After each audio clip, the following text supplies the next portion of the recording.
Good evening, I'm Amna Nawaz. And I'm Jeff Bennett. On the NewsHour tonight, the fallout from the Epstein files grows at home and abroad as members of Congress accuse the Justice Department of inappropriate redactions. Top Homeland Security officials remain defiant in the face of lawmakers' questions about the deaths of 2 U.S. citizens during the Trump administration's immigration crackdown. Is it proper procedure to aim pepper spray into the window of a moving vehicle? I'm not familiar. I don't have all the details on this. It's an ongoing I'm not asking about investigation, but to answer your... And new details emerge about why FBI agents raided a Georgia elections office last month.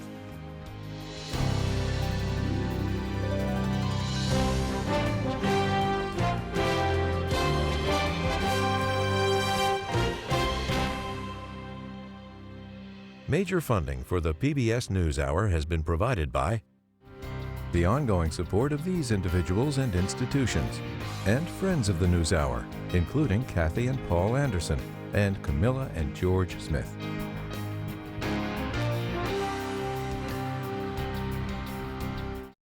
In 1995, 2 friends set out to make wireless coverage accessible to all.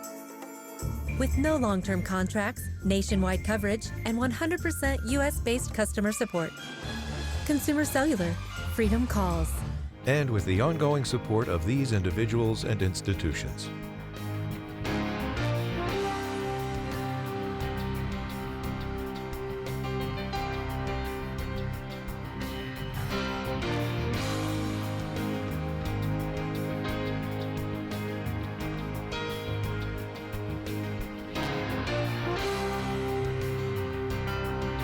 This program was made possible by the contributions to your PBS station from viewers like you.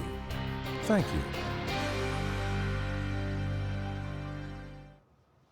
Welcome to the NewsHour. New questions continue to emerge today over the Justice Department's handling of the Jeffrey Epstein files. One Democratic congressman went to the House floor today to read the names of 6 wealthy, powerful men whose identities were shielded in the public release of the Epstein files. Congressman Ro Khanna is the co-sponsor of the Epstein Transparency Act. He reviewed some of the unredacted files at the Justice Department yesterday, and he joins us now. Thanks for being with us. Thank you for having me. You have raised concerns about redactions, even in the so-called unredacted files. What specific categories of material are still being withheld, and what do you think accounts for it?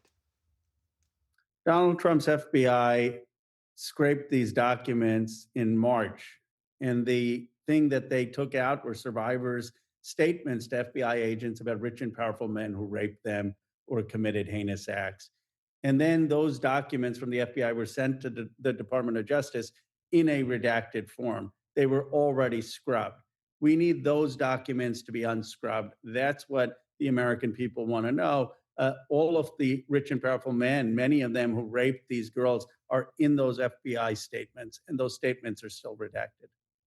As we said, you read the names of 6 men you believe are likely incriminated. How do you differentiate between individuals who are mentioned in the files versus those who are complicit in Epstein's criminal conduct? It's a very important distinction. There are many people who are mentioned who may be totally innocent, and this should not be a witch hunt. But the names that I read were listed as co-conspirators on documents. And the reality is the Justice Department acknowledged that their identity should not have been redacted. And I just thought it was important for someone to step up and say, I'm going to hold these elite, powerful men accountable. I mean, there has been no accountability in the United States. In Britain, the British monarchy is in trouble. The British government may fall. The Norwegian princess may not become queen. Other countries are having total investigations of anyone who even shared emails with Epstein. And in our nation, we have not had accountability. And so it was a symbolic act. It was an act of courage and defiance to start naming names on the House of Representatives floor. Having reviewed the materials, do you now believe there's enough evidence for the Trump Justice Department to bring charges or at least open new investigations? Yes, I'm convinced of it. First of all, anyone who's in the Epstein files saying that they planned to or were going to or did visit Epstein's Island needs to be investigated under oath. They need to be asked some basic questions. What did you see? What did you know? Did you rape underage girls or see other people rape underage girls? How can you show up to a convicted pedophile's island or ranch or home where you know that young girls are being abused and then not have an investigation or not have someone ask you questions? And yet that's what's gone on in America for decades. It is one of the biggest cover-ups and scandals in our country's history to see so many people in finance, in tech, in real estate, in politics go to this pedophile's island and face no consequences. So I hear you say this isn't a question of insufficient evidence, it's a question of prosecutorial discretion. How then can you compel the Justice Department to do more? Well, I can't compel them. I can compel them to follow the law. They have not released the FBI files that the law requires. And we can go to a judge to do that. We can ask the Attorney General tomorrow in hearings. We can have the FBI director explain why those documents were scrubbed. But in terms of the prosecution, that's what the Justice Department may come to a new American president who has to do the investigations and the prosecutions. Congress can hold these people in front of a committee and ask them under oath to testify about what happened. But this is not just a Trump thing. These women were raped or abused for decades, and our country turned a blind eye. And our country turned a blind eye because rich and powerful people were involved. And some of these people have never had to ask questions. Some of them are still in the high echelons of our society. I mean, you look at Howard Lutnick, who is the Secretary of Commerce, and it's evident now that he lied. He admitted to lying. And he is allegedly, in all the files, having business relationships with Epstein after he's a convicted pedophile. And he's going to the island after Epstein's a convicted pedophile. How is that person still in our government? So how should accountability, I mean, what accountability for Howard Lutnick should follow in your view? There should be a bipartisan call for him to resign. I'm not out there defending Keir Starmer. I know Keir Starmer. His ideology is similar to mine and the left or Mendelsohn. But I'm for accountability, whether it's left or right. And if Lutnick was in a Democrat administration, I'd call on him to resign too, because of his lying to the American people and his affiliations that have come out with Epstein after Epstein was convicted of pedophilia. Are there structural or procedural changes beyond releasing the files themselves that Congress should consider to prevent similar withholding in future investigations? That's a very a profound question. First, we need to make sure that there is transparency at the Justice Department, that when you have allegations or complaints about pedophilia, that they're acted upon. This all could have been prevented, much of it, if Maria Farmer's complaint to the FBI in 1996 had been acted upon.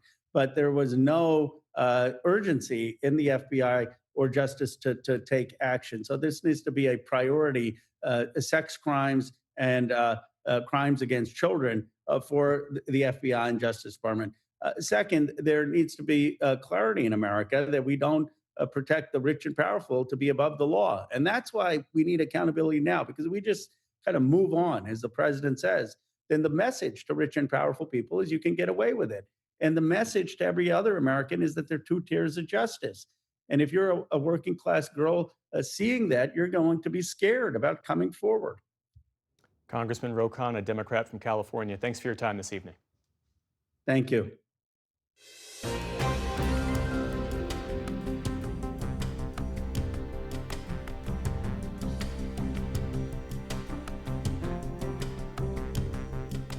In the day's other headlines, the FBI released images and videos today of a masked person outside Nancy Guthrie's Tucson home the night she went missing.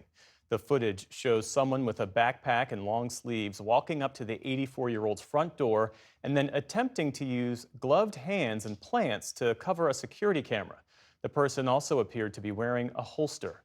FBI Director Kash Patel said the previously inaccessible new images were recovered from residual data located in back-end systems of a doorbell camera. Guthrie's daughter, Today Show co-host Savannah Guthrie, posted the footage on social media, asking the public to help bring her home. Canadian Prime Minister Mark Carney says a dispute with President Trump over a new bridge that connects Michigan and Ontario will, in his words, be settled. The two leaders discussed the Gordie Howe International Bridge in a call this morning named after the Canadian hockey legend. That's after Mr. Trump threatened to block the project, writing on social media last night, quote, "I will not allow this bridge to open until the United States is fully compensated." At a briefing today, White House Press Secretary Caroline Leavitt echoed the president's claims that the U.S. has not benefited enough from the project.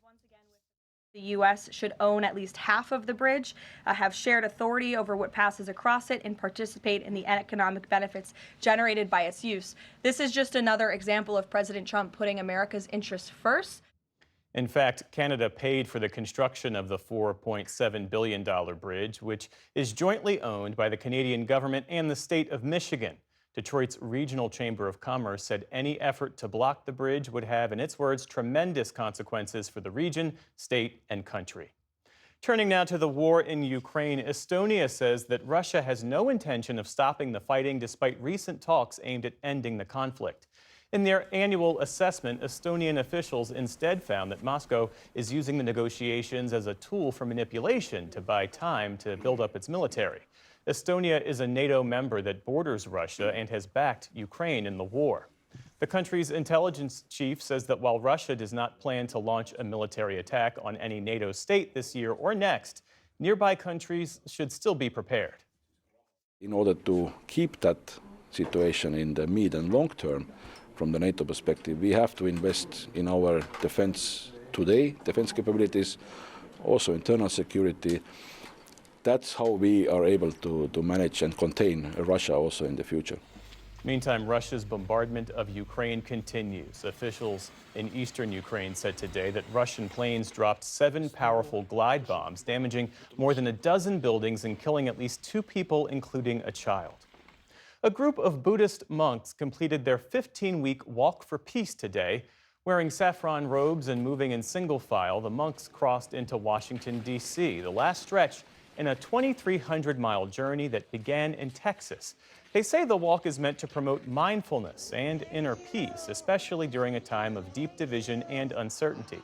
That message has resonated across the country, with thousands gathering along their route to watch them pass, along with their ever-present rescue dog, Aloka.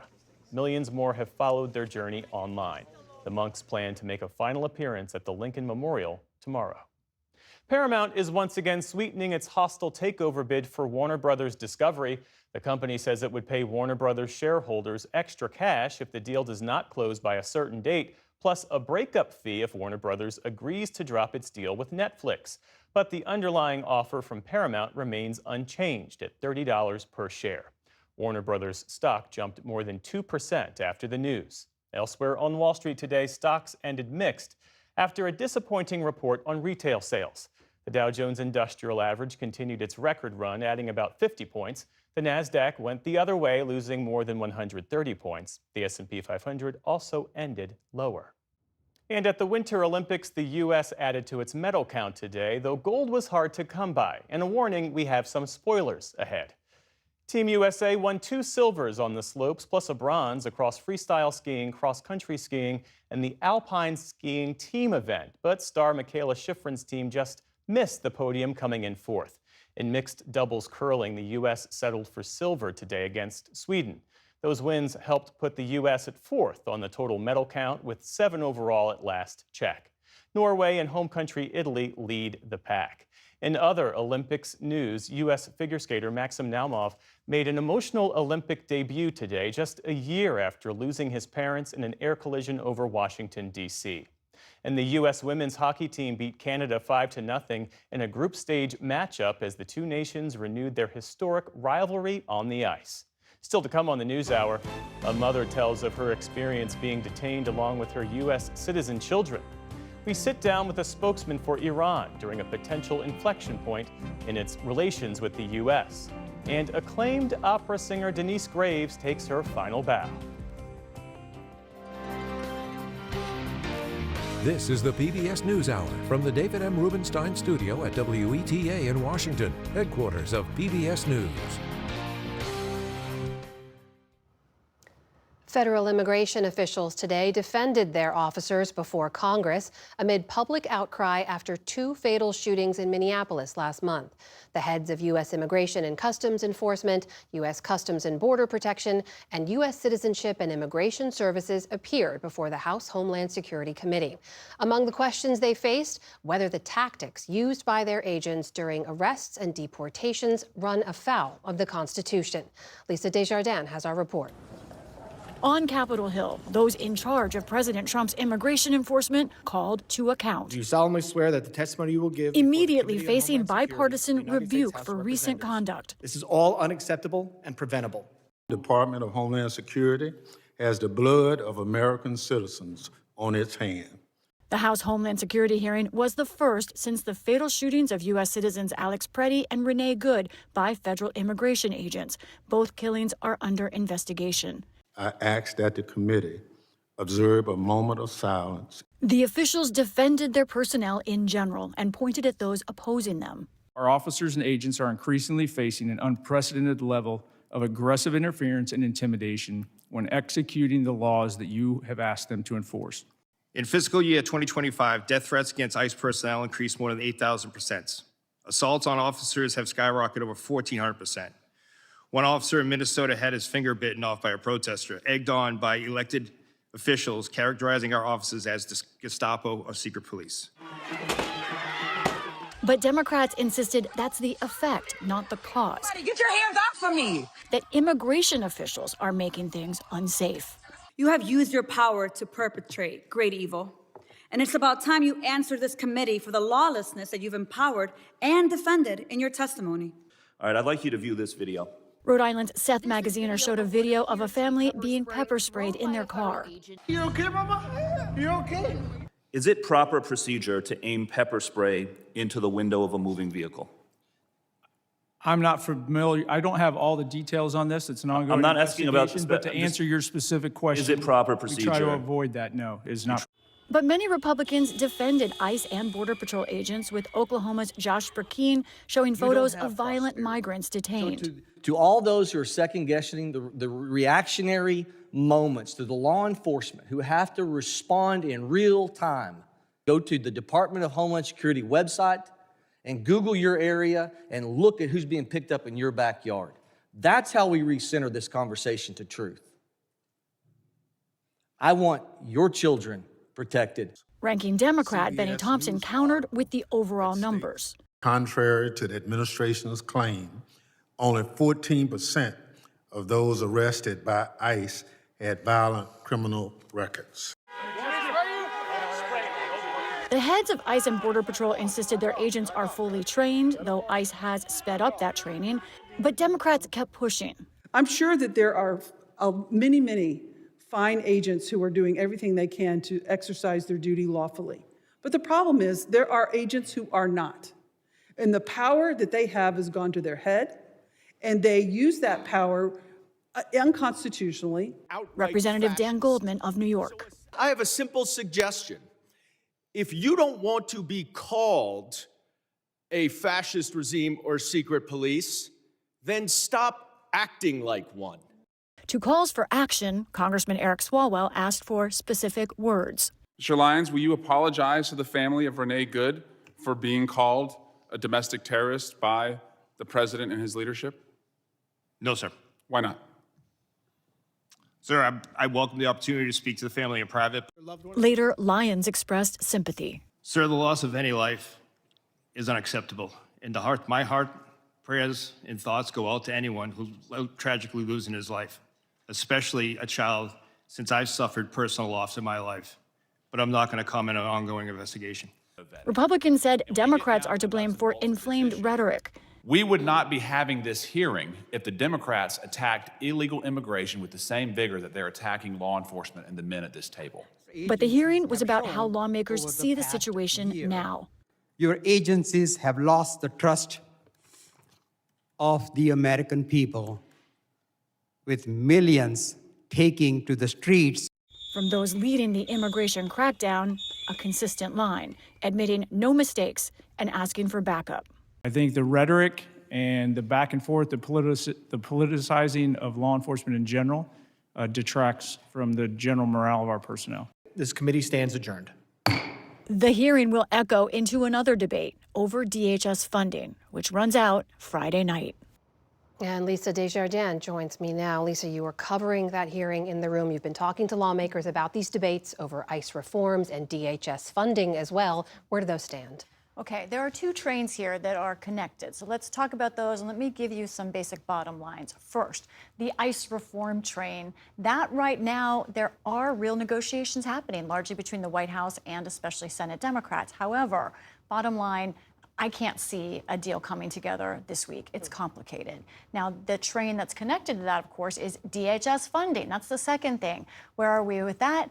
We are in limbo. I cannot tell you right now if there will be funding for Homeland Security on Saturday. That is right after the deadline ends. Now, part of the thinking here is that Democrats, talking to them today, they told me in the Senate, they actually seem to be digging in. They seem more firm, more resolute on the idea that they need real reform, they need codified changes in law. Good. So they say to get to a short-term bill, which is what we need to keep DHS funded, they need a real negotiation. They need more offers from Republicans. Some of them, like Catherine Cortez Masto, say they want that serious offer from the White House. We are asking our colleagues in the White House to work with us. It's common sense. Work with us. Unfortunately, we're not seeing that. So I will say this. I am not going to support a CR. But as happens on this usual water slide toward a government funding shutdown or breakdown, we are hearing from those in the majority, in this case Republicans, that they need to get together on a short-term funding deal now. Here's John Thune. These federal employees at TSA and other agencies shouldn't be held hostage by the Democrats in potentially another government shutdown. So the best way to avoid that is to strike a deal. And I think that means we got to keep people at the table. A lot of people think that the key to unlock all of this is President Trump himself. How much does he get involved? Clearly, I can report, and this is from senior White House sources too, that they do want to get to a deal. Can they do it, and when? That's the question. Let me ask you about one piece of this I know you've been reporting on, and you've laid out what Democrats want to see here in the way of guardrails around DHS conduct. What do you hear from Republicans about that? Right, they want something too.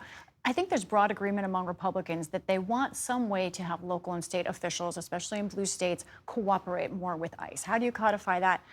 It's not clear. One person who has an idea about that is Senator Lindsey Graham of South Carolina. He actually would like to make it a crime, a federal crime, for local officials who resist working with ICE, who have what he calls social sanctuary cities. A mayor, for example, could be charged with a federal crime. Now, there's no question that is a constitutional question about state versus federal power. And I also don't think there's a chance that idea could pass in Congress anytime soon. It's just to say there's a conversation among Republicans about cooperating on the local level. There are also Republicans who would like to see ICE reformed and want to see it in law. One of those is Senator Rand Paul. He chairs the House Homeland Security Committee. I talked to him today. He told me that he does see civil liberties at stake here, and he wants changes in law. And it is Senator Paul who's going to be heading the next hearing with ICE and CBP officials. That's on Thursday, I believe. Did you talk to him about what he took away from today's hearing? I did. This was important because I told him really he hadn't seen it yet. He's reviewing the tape now. I said, you know, they weren't admitting any mistakes. And he said, if they do not admit errors in my hearing, they are in for a very tough time. And more than that, Amna, he said, it would be helpful if the Trump administration would admit publicly that ICE has made mistakes and that they want reform, because he says that's what they're doing behind the scenes, and that would help the negotiations overall. So another hearing ahead on Thursday on these two trains as you laid them out, on potential ICE reforms and DHS funding. What are you watching for next? Okay, first of all, let's talk about what a shutdown would mean, because that has to do with the incentive for everyone to come to a deal. So here's what we know about a DHS shutdown. First of all, as we've said before, ICE and CBP are funded because of funding passed last summer. FEMA has reserves to last a little while. Overall, though, 95% of this agency of Homeland Security would have to stay on the job. Very few furloughs. All of those folks would stay on the job without pay. They are, most of them, being paid this week, so it would take a week and a half before people would miss some pay. But that's not out of the realm of possibility here, depending on what happens in the next couple of days. I will also say this. We've covered so many of these tough negotiations. there are more ways out of this one than I've seen in a while. So there is reason for hope that they can figure out a deal. One of them is that a lot of lawmakers leave on Thursday for the Munich Security Conference, and next week is recess. And deadlines really do help to focus the minds sometimes. Lisa Desjardins, great reporting as always.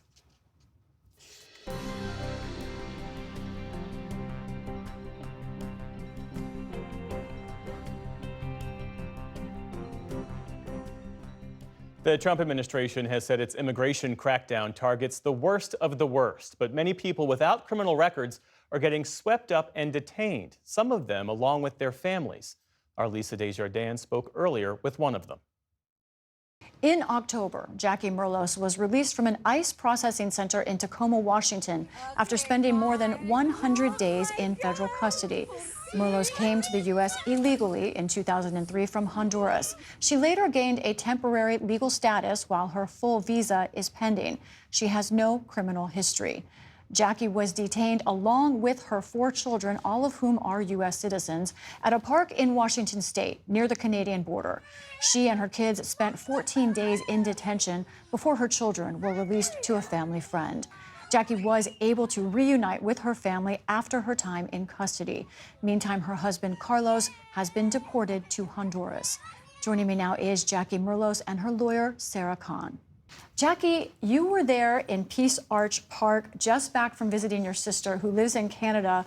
What did the officers who approached you say, and then what happened? They just approached us and took us to the detention center, saying that I was smuggling my family, something that is a false accusation and doesn't make any sense. You were in a windowless detention room with your 4 children who are elementary school age for 2 weeks. How do you explain that to a child? They treat us not as a human beings. They treat us more than an animals. And the detention center wasn't good to have a family there. My kids start like having so much hungry of all the stress and trauma that they were going through. And kneeling on our knees and reading the Bible was one of the things that helped us through those long 14 days that we spent in detention. I told them, don't worry about it. You know, mommy didn't do anything. They kidnapped us for 14 days. No one knew anything about us. They didn't let us to use the phone to call daddy. They didn't let me have access to my attorneys.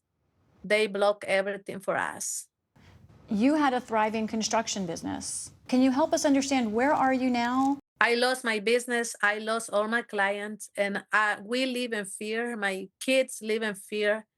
Those 14 days and 4 months that I spent in detention were really, really bad for them because it caused them so much trauma.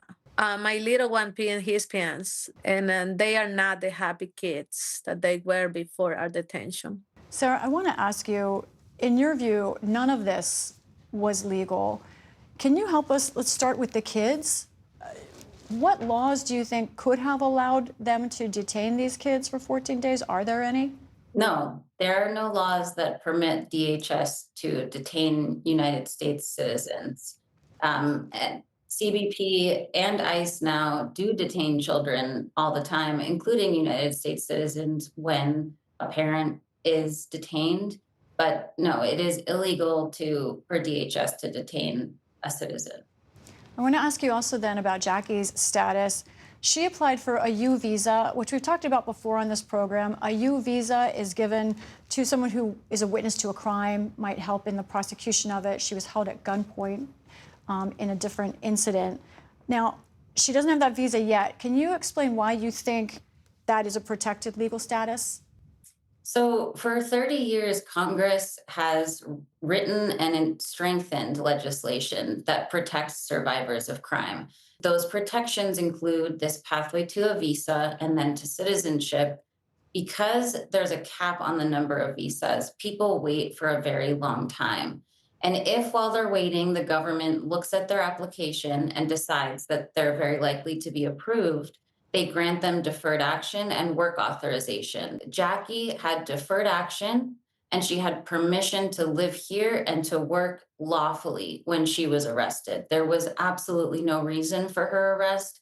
We asked, and the Department of Homeland Security did not respond to NewsHour's requests for comment, but a U.S. Customs and Border Protection spokesperson told Oregon Public Broadcasting that agents arrested you, Jackie, for attempting to smuggle illegal aliens into the U.S. on June 28th, and that the kids were present during the smuggling attempt, and that you requested the children remain with you during detention. How do you respond to that? They questioned my kids twice without me being present. Kids, when I came to the cell, they were so afraid of them. And they said to me, Mom, they are saying that they are gonna give us to DHS. And I say, there's no way that they are gonna give you guys to DHS. Mom is a good mom. And if they try to do that, families should be together, not separate, if they wanna separate us. Jackie, you arrived in this country illegally.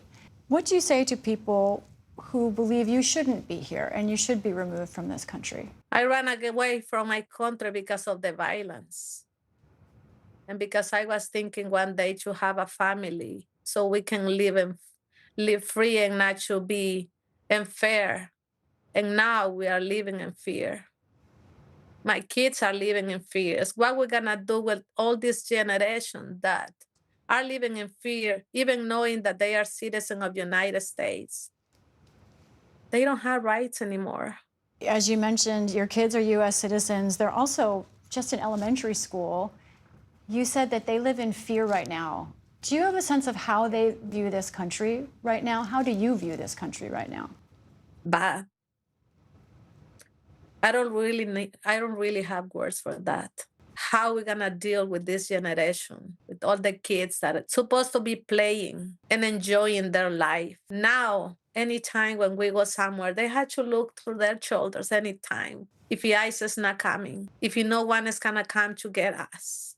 Every day right before they go to school, they say to me, Mom, don't go anywhere. I barely drive. I don't have the life that I was having before, that I was taking my kids to. All the things that they were having, like music lessons. I stopped taking them to music lessons. I stopped taking them to a lot of activities just because I live in fear that they can detain me again. Even knowing that I won my case and I spent 4 months of my life in detention, I still live in fear. Jackie Merlos and Sarah Khan, thank you so much for talking with us. Thank you. Thank you.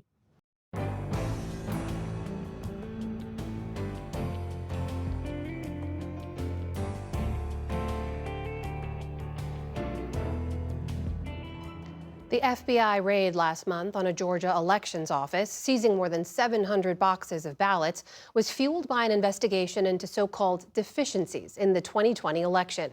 That is according to an unsealed FBI agent's affidavit filed by the DOJ in federal court today.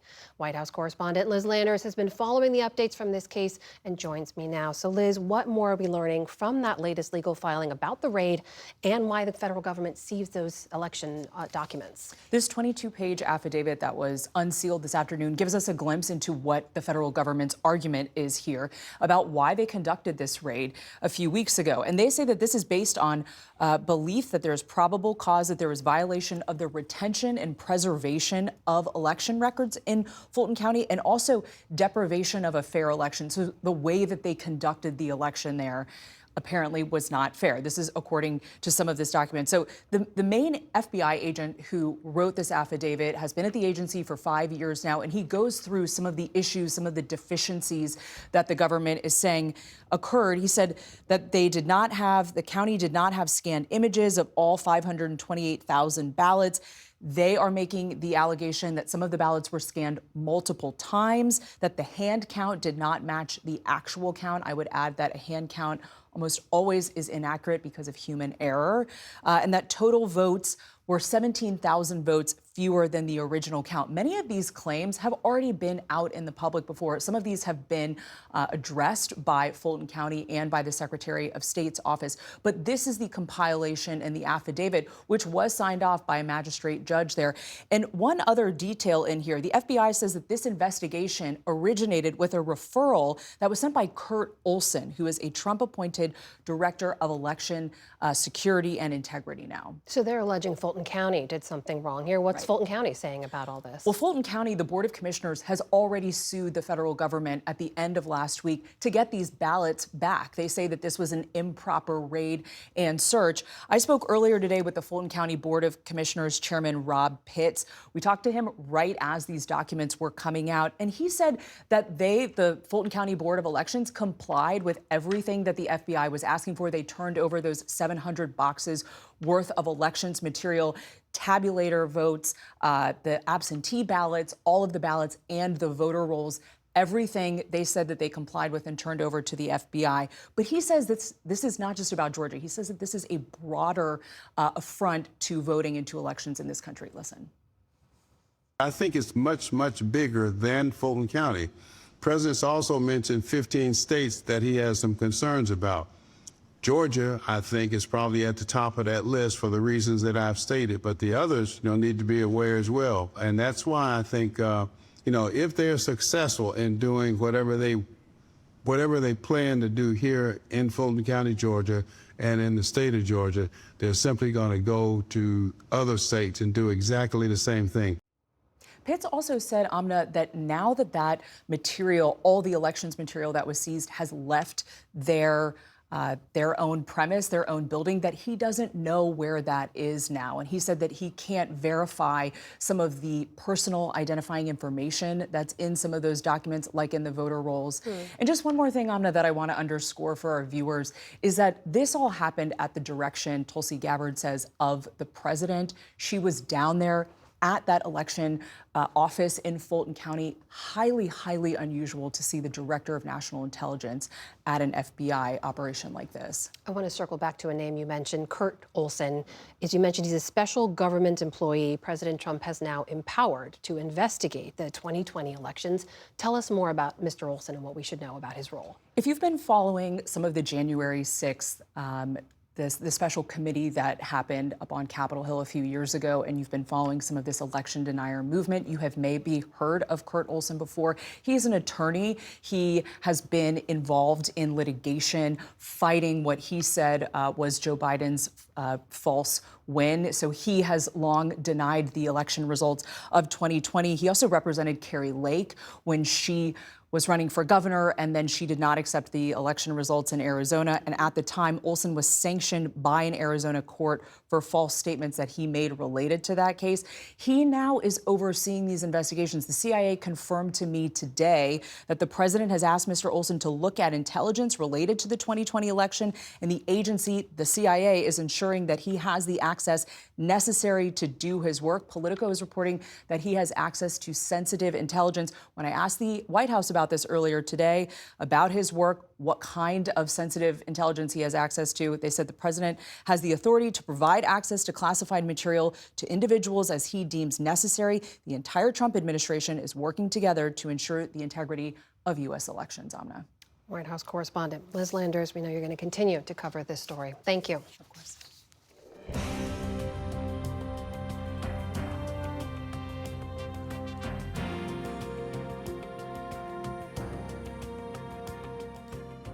The drumbeat of war between the U.S. and Iran seems to have quieted for now after indirect talks in Oman last weekend between the two sides. But the threat remains. Tomorrow, Israeli Prime Minister Benjamin Netanyahu will visit the White House. The U.S. joined Israel's attacks on Iran last June. Now for a rare view from Iran and its perspective. Special correspondent Reza Sayah sat down this morning in Tehran with Ismail Baghai, a member of Iran's negotiating team and the spokesperson for Iran's foreign ministry. Mr. Baghai, first of all, thank you for your time. Up until a week ago, there was reports that war was imminent. Mr. Donald Trump, the U.S. president, hyping his forces, saying war is on the table. How much do you worry? For one thing, I think no human person of common sense welcomes war. No one wants war. And for the past 5 decades, for the past 47 years, we have been facing these threats, which are, of course, unlawful, unwarranted, unjustified. Do you worry? Do you think it's becoming more of a possibility? You see, we have always lived with these looming threats. So while we should be concerned about the consequences, but I think we have been courageous, our people have been courageous because they know this is not just. This is a threat that wants to impose their will on our people. So we have to deal with that. The indirect talks in Oman, I want you to take me there because you were there. One location you have the American team, and another location you have the Iranian team. Did you ever cross paths with the Americans? Did you see them? So we started with a short briefing with Minister Busaidi, and then they had their own interaction, I mean, Americans and Omanis. And in between, there was a short shake hand between Iran Foreign Minister and American envoy. So they met, they shook hands? Yes, they met. Did you shake their hands? I was not there. You were not there? Because it was between Minister Araghchi and American envoy Steve Witkoff. So was it pleasant? Did they smile? Did they exchange greetings? You know, Iranian diplomats are polite. A lot of people are still not clear of what was achieved in that first session and what can be achieved, because Washington's demands are your red lines. If no one's budging from their position, where is there room to negotiate? I think at the end of the day, if the intention is to have a result-oriented negotiations, there should be a compromise. This was the first step, and the fact that we managed to get together after 8 months, I think by itself was important. The distrust between the United States and Iran is very deep, and it is not because of Iran's behavior. Just 7-8 months back, we had to face with this unlawful attack against our nuclear facilities by the United States. So I think it was very courageous for Iranians to decide to go for these negotiations, knowing that the previous rounds resulted in American attack against Iran. Is there anywhere where the Islamic Republic can show flexibility when it comes to enriching uranium, sending out their stockpile, limiting their missile system, cutting off ties with the proxies? Is there any place where you can show some flexibility? The negotiations are going to be focused on nuclear issue. So let's take the nuclear issue. Would you consider enriching uranium at a lower level, sending out some of your stockpile, maybe pausing in uranium enrichment for a couple of years? What we want is based on an established rule of international law. We are a member of non-proliferation treaty. We are for nuclear energy for peaceful purposes. We have said many times that it is part of our established doctrine that nuclear weapon has no place in our defense doctrine. The hype has been produced by Israel that for the past 4 decades they are claiming that Iran is at the verge of producing nuclear weapons. That's a big lie. So as far as nuclear issue is concerned, enrichment being part of that, we have shown flexibility. We have said that we would be ready to talk about the level of enrichment. So you are willing to consider talking about the level at this point? Of course. We have said many times that we would be ready to talk about the level of enrichment, about the stockpile. But the important thing is that our right, which is recognized under an international treaty, should be respected. Tensions between Washington and Tehran escalated, and it coincided with the recent protests and the crackdown. It's Iran's position that there were foreign elements in these protests. Some of them were armed. Video also shows that security forces were firing at protesters.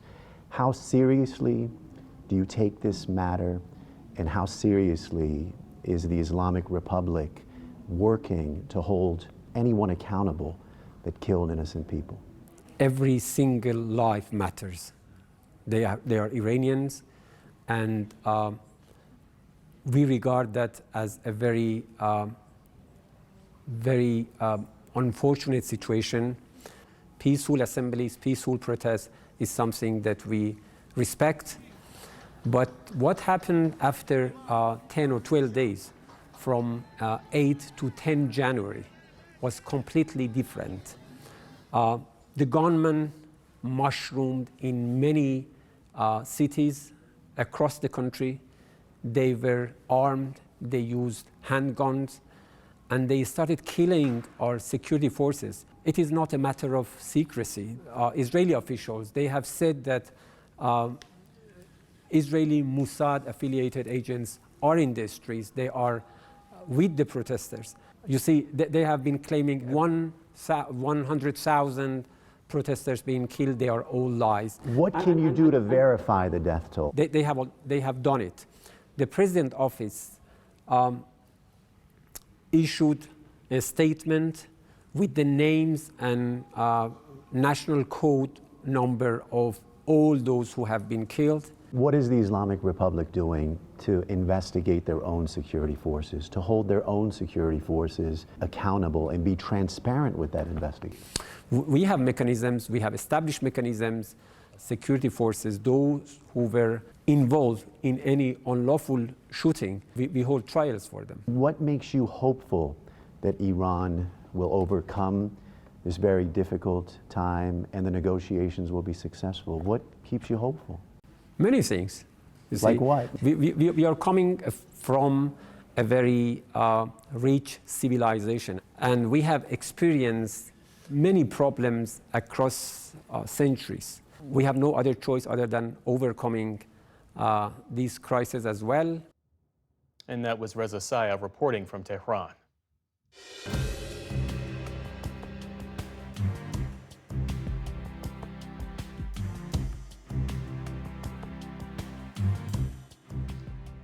After more than 4 decades on the world's top opera stages, acclaimed mezzo-soprano Denise Graves took her final bow recently and is now devoting herself to teaching the next generation. Senior arts correspondent Jeffrey Brown joined Graves in the days leading up to her farewell for our Arts and Culture series, Canvas.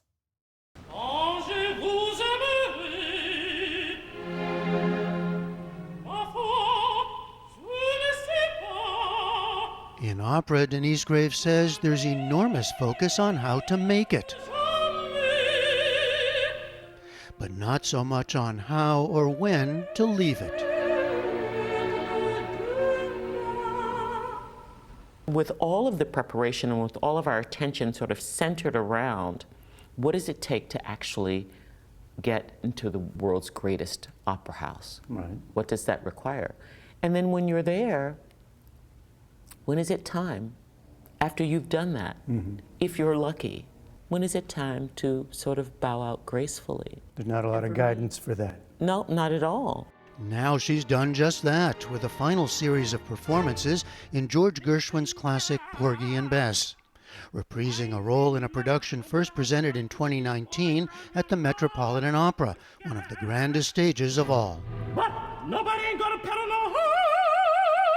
It was a supporting, not starring role, and that, she told us with a laugh in the Met's renowned hall, just days before her final time on stage, came with implications behind the scenes. When I started here, I had the first dressing room. Yeah. Right? And that was the last one. It's the last one. There's nothing else after That's a sign. The next thing is out of the door. There's no other dressing room after that one. Like, it's the end of the line. So it's time. It's time. It's time. And at 61, she's doing it on her terms, publicly announced in a recent New York Times essay. And it's not about dressing rooms, of course, as much as the extraordinary physical and emotional demands of her profession. It's very unnatural what it is that we do, and the amount of discipline, the amount of training, the amount of sacrifice that it takes. It's one that asks for your entire being. Everything that you do affects what happens because you are the instrument. Perhaps her best-known role was the fiery, sensual Carmen in Georges Bizet's opera. But she told us of being a shy and awkward child, growing up in what she calls humble surroundings in Washington, D.C. Among her guardian angels, Judith Grove Allen, a music teacher she first met in grade school, who taught and then encouraged her to attend Washington's Duke Ellington School of the Arts. The two remain in regular contact to this day. Among her role models, legendary soprano Leontine Price, whom Graves first encountered in high school listening to recordings. And I discovered this art form, and I said, what is this? I'd never heard anything like that before. I saw this woman who looked like me, and I said, what is this? And I said, that's what I want to do. I want to do whatever it is that she's doing. So then to make it, it must require drive, ambition. You better believe it. And do those come with doubts and anxieties and fears all along the way? A fire has to be ignited inside of you somewhere, and you have to believe that you have something unusual to offer. In the New York Times piece you wrote announcing the retirement, you said that as a black woman, you write of the difficulties of pursuing life in a culture that often seemed foreign to me or that saw me as foreign to it. Absolutely. I remember looking once at a production photo of myself on the stage with my colleagues and how different I was from everyone else. And some directors who would say to me, there's no way you're going to be believable in this character. As a white European character. I mean, I can say these things now, I guess, maybe. But I had the director, at the Vienna Staatsoper, one of the world's greatest opera houses, said to me, there's no way that I would hire you for, like 99% of the roles here because you just would not be believable. And we were talking about Mozart's Così fan tutte, in which I would sing the role of Dorabella. He said, nobody would believe you as a sister. And I said, well, I could be adopted, or she could be adopted. Graves says the world of opera has changed a lot in terms of the stories being told and greater representation on stage. And that's been part of her work with her foundation, to which she'll now devote much of her time. With a focus on training and mentoring a new generation of singers, including at historically black colleges and universities. Another focus, helping to preserve history, as an advocate for the restoration of the former National Negro Opera House in Pittsburgh, once home to an organization started by singer Mary Caldwell Dawson, who, feeling shut out of most opera companies, decided to start her own. I was so moved by her and her story and by the fact that I didn't learn about her. She's a great, great hidden figure who really changed in the shape of the landscape of this profession. In the very best sense of the word, you are one of our divas. Oh! Yes. Graves is leaving behind legions of colleagues, including in the Met's costume and wig shop, but looks forward to continuing to coach singers and a new pursuit, direct operas. But on January 24th, it was time for a final performance as a singer and an on-stage celebration. I'm incredibly grateful. I feel incredibly fulfilled. I did many of the roles that I wanted to do. And when I look around me on the stage, I see another generation. Days before, though, she had told us of one demand, following years of self-discipline to protect her voice and body. After I finish that performance, somebody better hand me a dirty martini. That is what I'm looking forward to. That'll really be the end. That'll really be the end, you're right.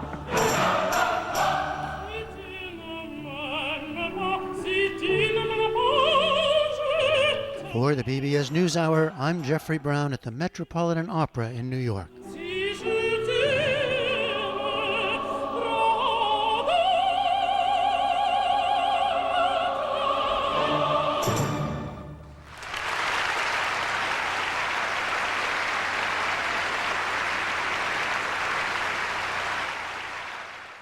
And that is the NewsHour for tonight. I'm Amna Nawaz. And I'm Jeff Bennett. For all of us here at the NewsHour, thanks for spending part of your evening with us.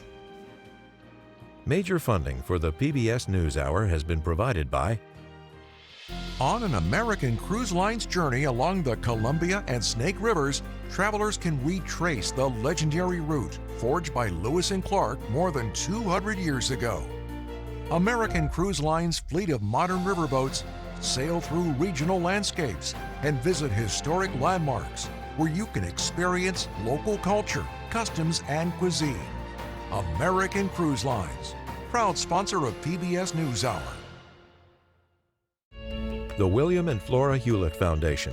For more than 50 years, advancing ideas and supporting institutions to promote a better world. At hewlett.org.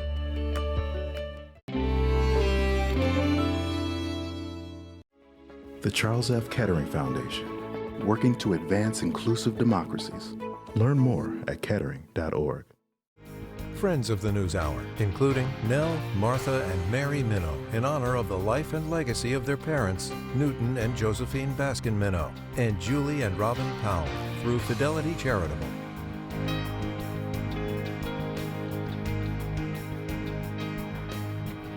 Carnegie Corporation of New York, working to reduce political polarization through philanthropic support for education, democracy, and peace.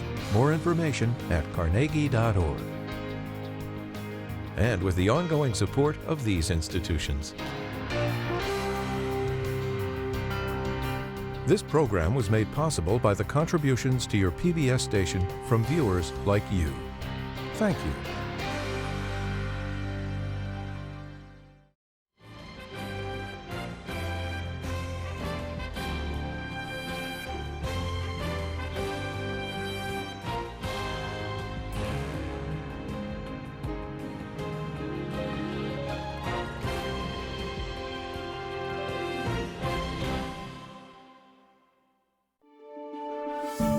You're watching PBS.